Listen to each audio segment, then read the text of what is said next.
Magandang araw mga kababayan. Kasama niyo po ngayon si Ka Eric sa isa na namang episode ng ating video analysis at video talakayan. Sa oras na ito, magbibigay po tayo ng pagpapahayag at paglilinaw hinggil po sa naging desisyon ng Department of Justice hinggil sa pagbabasura ng reklamong isinampa doon ni Senator Risa Hontiveros. Laban po sa inyong lingkod kay Ka Eric, kay Banat Bay, kay Ginoong Jay Sonsa, kay Attorney Topacio, si Crisette Chu at saka si Teo Moreno. Mga social media commentators at isang lawyer advocate. Ang kasong ito o reklamo na isinampa ni Risa Hontiveros last year yata ito, I think last year, ay tungkol po sa reklamo niya na cyber libel daw. Ipinahiya siya at malisyoso siyang inatake ng inyong abang lingkod na si Ka Eric at ng iba pang mga inaakusahan niya o inireklamo niya sa Department of Justice.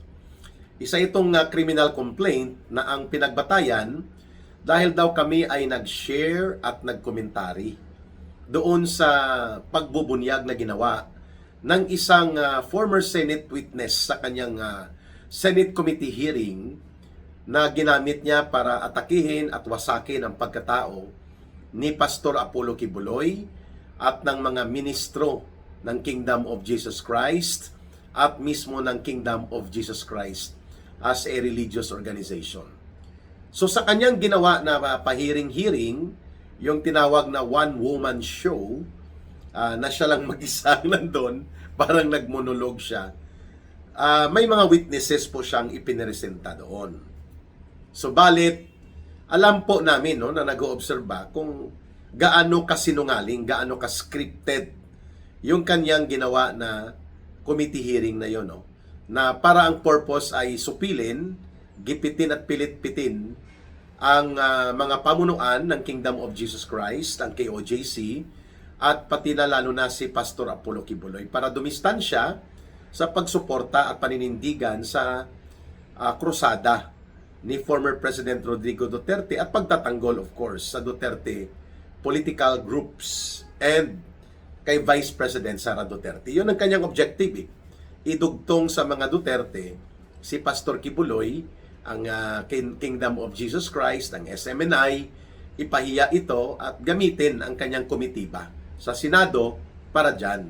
Ang problema niya, nalantad ito sa publiko na bias, pinagplanuhan para lamang manira ng puri at dangal at pagkatao ng mga kagaya ni Pastor Kibuloy na ang layunin ay anti-Duterte demolition job and political operations na ginamit ang Senado. Hindi nga nagkamali ang mga mamamayan sa kanilang obserbasyon. At yun nga, lumantad itong si alias Rene, I think sometime around June of last year, at nagsagawa ng kanyang salaysay, sinumpaan niya at nagsagawa siya ng 2 video series na naglalahad kung paano po ginamit ni Risa Hontiveros ang kanyang poder at mga resources bilang senador at bilang committee chairperson dyan po sa Committee on Women and Children and Family Protection something. Yan sa committee ba niya sa Senado. At binulgar ni alias Rene na sila po ay binigyan ng script, binigyan ng orientation at ginamit para maging sinungaling na mga testigo sa gawa-gawang linya ng mga pang-aakusa sa loob ng Senate hearing at ang pasimuno itinuro ni alias Rene si Senator Risa Hontiveros. So hindi po tayo nagulat na magkakaroon ng ganong revelations, sapagkat nauna pa noon sinabi na ni Ka Eric sa aking mga commentaries na may pattern ng paggamit ng ganitong witness tampering and witness manipulation.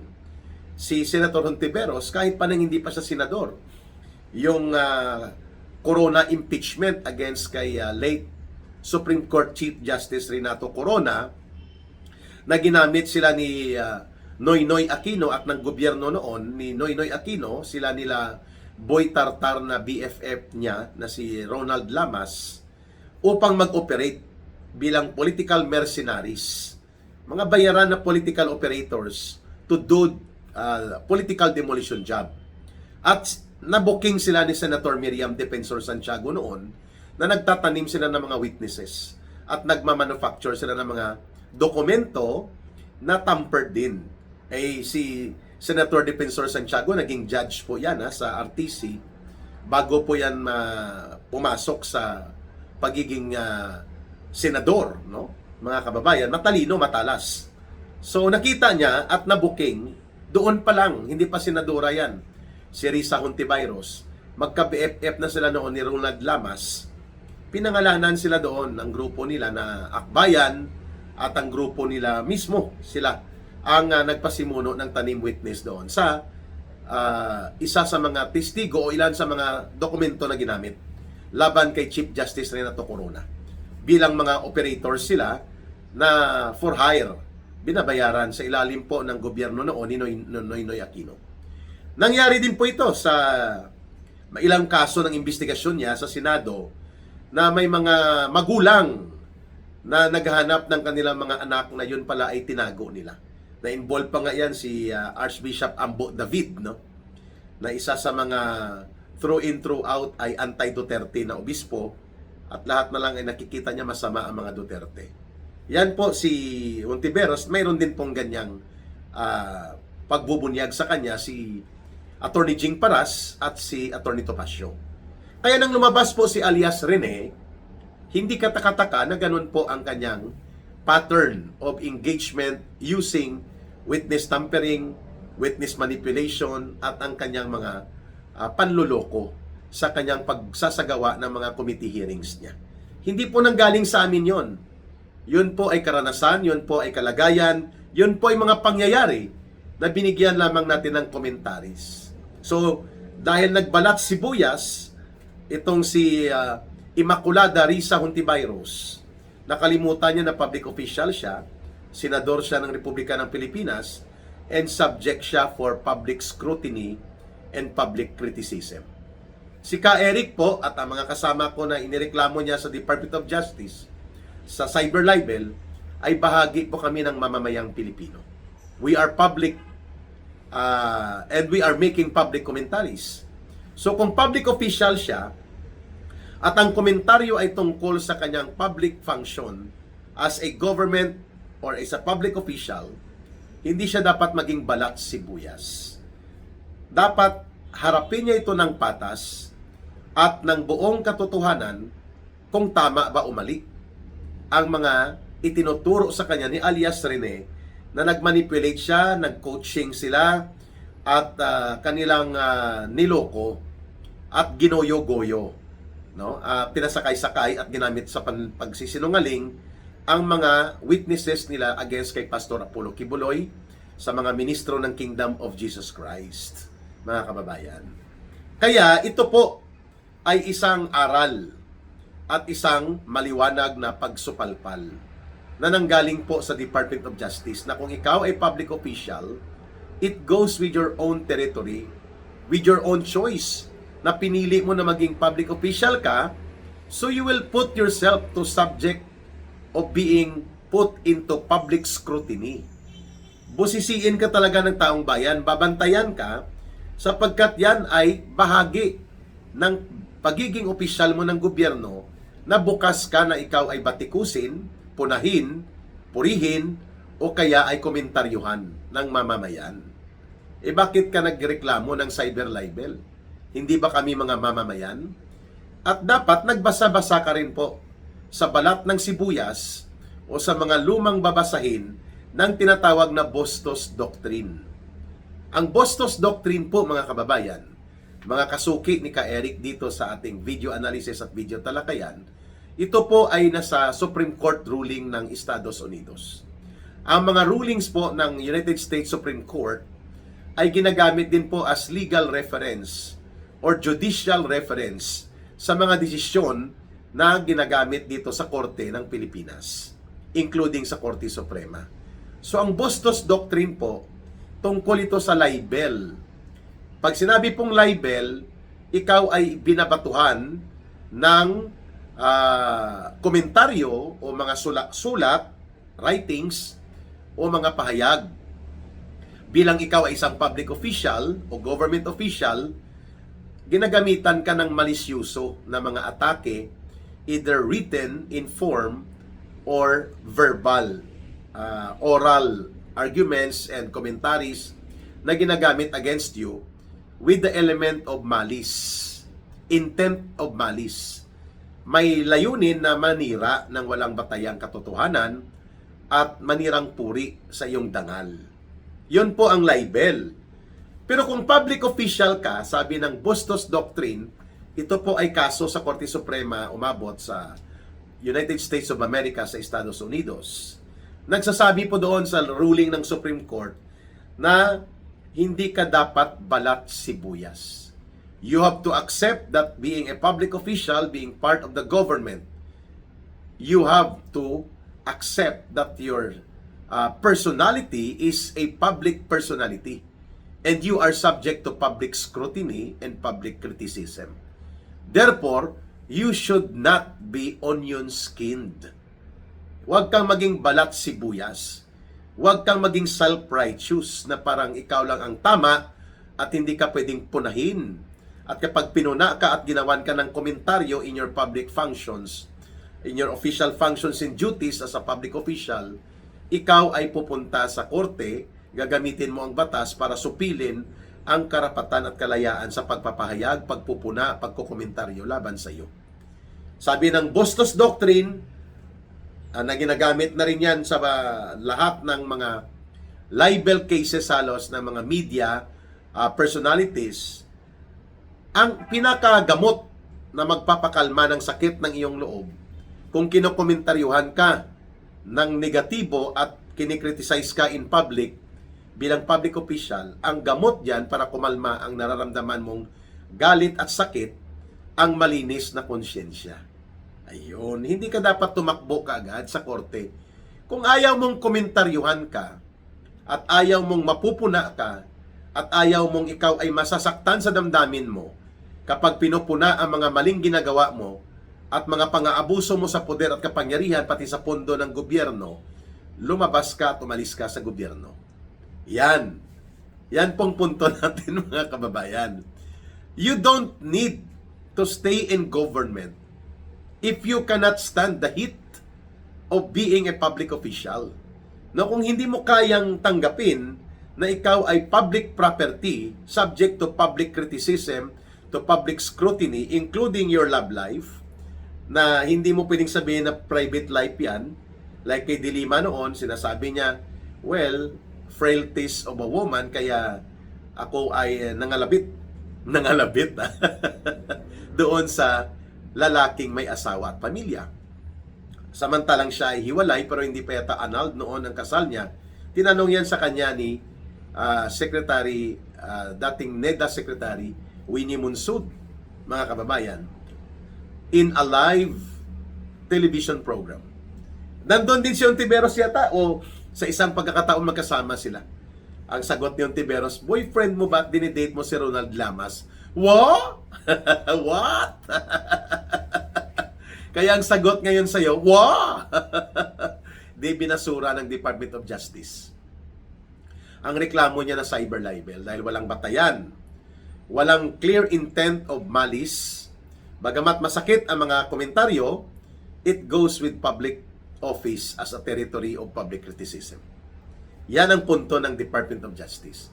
When you are imbued with public interest position and you hold public office, lalo na nagpa-elect ka, nagpaboto ka sa taong bayan, maging handa ka na kapag gumawa ka ng kabulastugan, kagaya nito ng ibinubulgar sa iyo na nagmamanipulate ka at nagtatampering ka, nandadaya ka ng witnesses, minamanipulate mo kanilang testimonya para ipahiya ang iyong mga targeted resource persons o targeted for investigation, at gagamitin mo pang poder at kapangyarihan mo sa Senado, pati resources, then it is up for the people to make public criticism against you. Kagaya ng ginagawa namin, we are public commentators via social media. So bakit ka magagalit kung nasasaktan ka na may mga kagaya ni alias Rene na nagbubulgar at nagbubunyag ng kabulastugan mo bilang senador? O bakit hindi mo pinailan din ang kaso ng cyber libel si Captain Ying at si Jerry Baha sa programa nila sa DCRH at sa kanilang 2x2 na program? Ba't hindi mo sila pinailan o sinampahan ng reklamo na cyber libel nang sinabi nila na ikaw ay nagmamalinis dahil mayroon ka palang insertions na umaabot ng 3 billion pesos na hindi mo inaamin at isinantabi mo lang ang komentaryo at nagmaldita-malditahan ka lang. Mga kababayan, ba't di mo ginawa yon? Dahil takot ka na mas popular kung ikukumpara kay Ka Eric at kina Banatbay, kina Chrissy Chu, itong sila Captain Ying at Jerry Baha? O ba't di mo sinagot at sinampahan sila ng reklamo din na sinabi nila mayroon kang 750 million pesos na involvement sa flood control projects? Wa! Wa! So, selective ka pala. Yung mga Duterte-aligned political commentators and personalities lang ang tinatarget mo pala na iharas. Ay nagkamali ka kasi pinanigan ng Department of Justice ang katotohanan that as a public official that you are, senador ka ng Republika ng Pilipinas, nagpa-elect ka, you should be ready and open to accept public criticism, hard commentaries, no matter that it does not conform sa iyong kapretsyo na dapat ikaw ay pinupuri lang at hindi pinupuna. Matuto ka rin mag-aral ng karanasan at kasaysayan, Risa Hontiveros. Malinaw po na ginamit po ninyo ang inyong otoridad, kapangyarihan, resources, at ang influence nyo bilang senador. Hindi lamang doon sa issue na ikaw ay nagwi-witness tampering, nagmamanipulate ng mga witness, at ginagamit mo ang iyong poder sa komitiba mo sa Senado para mangharas at mangipit ng mga tao kagaya ng ginawa mo laban kay Pangulong Duterte, ginawa mo laban kay Vice President Sara Duterte, lalo na kay Pastor Apollo Kibuloy at sa mga ministro ng Kingdom of Jesus Christ. Just because you want to destroy them, tarnish their reputation, and trample upon their honor and dignity, hindi ka na nahiya na ginamit mo pa ang Senado, ang resources mo, ang komitiba mo, nag-witness tampering ka according to revelations nitong testigong ito at mga ilan pang testigo, kagaya nila Attorney Topacio, Attorney Jing Paras, that they are knowledgeable of what you have been doing in the operations of so-called political demolition job using the congressional investigation or committee hearing. Ba't ka nagagalit? Masakit ba ang katotohanan? So when truth becomes a public commentary platform, at kung ikaw ay public official, at kung ikaw ay nasa gobyerno, lalo pa elected official ka, sabi ng Bustos Doctrine, kung hindi naman marumi at guilty ang konsyensya mo, then wala kang dapat ikabahala. Sagutin mong issue, ipaliwanag mong posisyon mo in a public discourse because you're a public official. But to use the law and your access to institutions of law, like ang Korte, ang Department of Justice, gagamitin mo para mangharas ka at manupil ng mga kalayaan sa karapatang magpahayag ng pananaw at ng opinyon ang mga kagaya naming mga public commentators, well, that is already an abuse of authority, not an action seeking out for justice. Na ikaw ay na-libel, na ikaw ay pinahiya, na ikaw ay nasaktan. Nasaktan ka, pwede. Sumagot ka, tama. Pero bakit ka pupunta sa Department of Justice para latiguhin kami ng pangaharas at pamimerwisyo ng reklamo mo? At bakit kami lang? Yung komentaryo sa'yo ng netizens, libo-libo, milyon pa nga. Yung komentaryo sa'yo ni Jerry Baha at ni Anthony Taberna, ba't tahimik ka? Wow! Huwa! Mga kababayan, maraming salamat po sa pagiging patas ng Department of Justice. At least na ipakita po natin na wala tayong malisya. There is no intent of malice or any attempt to personally attack Hontiveros, to demean her personality and tarnish her reputation. Mayroon pa ba? Na may natitira pa. In our public commentaries pertaining to issues where a witness and some other witnesses ay nag-reveal na nagkakaroon ng witness manipulation, witness tampering, and hindi maganda na mga ginagawa sa committee hearing na ito na involved si Risa Hontiveros. At yan ay seryosong offense. Dapat nga imbestigahan ito si Hontiveros ng Committee on Ethics and Accountability ng Senate. Pero alam natin, majority sila ngayon at nakalinyada siya sa Itbulaga show ni Tito Soto at ni Ping Lacson bilang mga special agents and cover-up operators ni Marcos at ni Romualdez. So hindi mangyayari po yon na maiimbestigahan at mapapalayas bilang senador o masuspend bilang senador itong si Risa Hontiveros.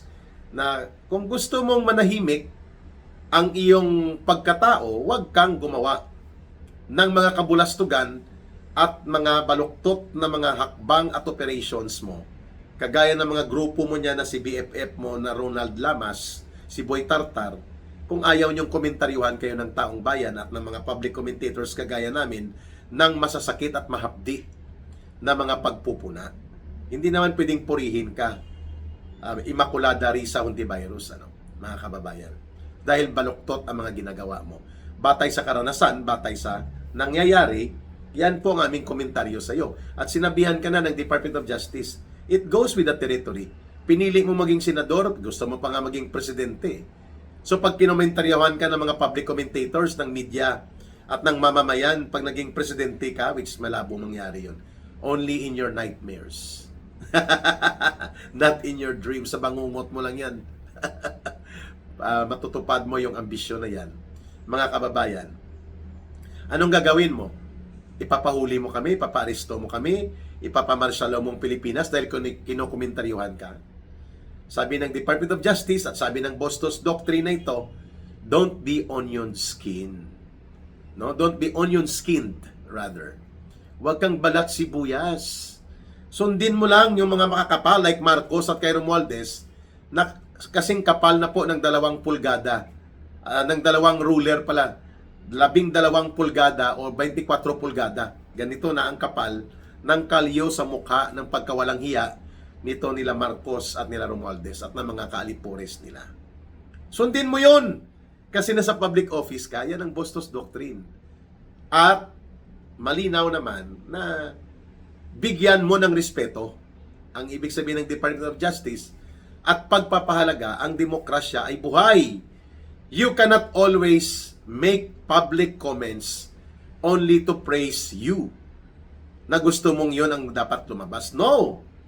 The more that you are affected and afflicted and you become you feel discomfort sa komentaryo laban sa inyo, ibig sabihin ay buhay ka pa kasi nakakaramdam ka pa ng hiya sa mga nangyayari na mga nai-involve. Like pinagtatakpan nyo si Marcos at si Romualdez.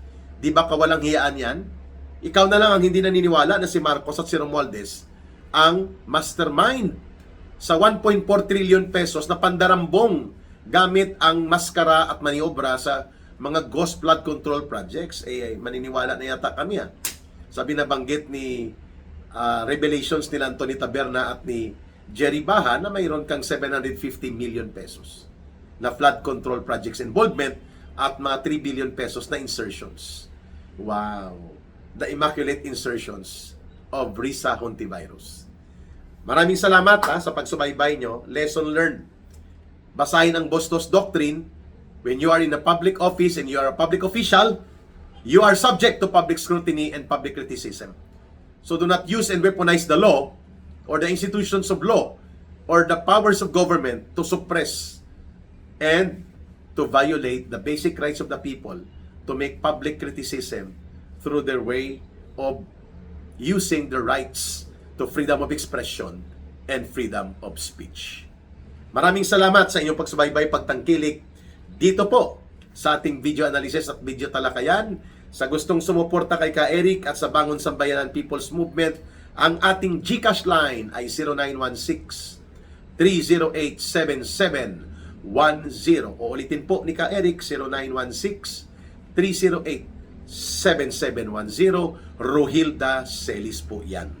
At please like and share and promote our videos. Malaking tulong po yan sa ating viewership at sa ating monetization for advocacy support para mabuhay din po ang channel natin at ang aking advocacy ni Ka Eric. And campaign for subscribers and also promote the videos that we share. Maraming salamat sa inyong pagsubaybay and abangan yung susunod pang mga video analysis at video talakayan ni Ka Eric. Mahalin po natin ang bansang Pilipinas. Walang ibang magmamahal nito kundi tayo ring mga Pilipino. Para sa Diyos at sa Pilipinas nating mahal. May God bless everyone and may Allah will be with those who are Muslim brothers and sisters. Mabuhay. Maraming salamat. Bye for now. Ito po si Ka Eric.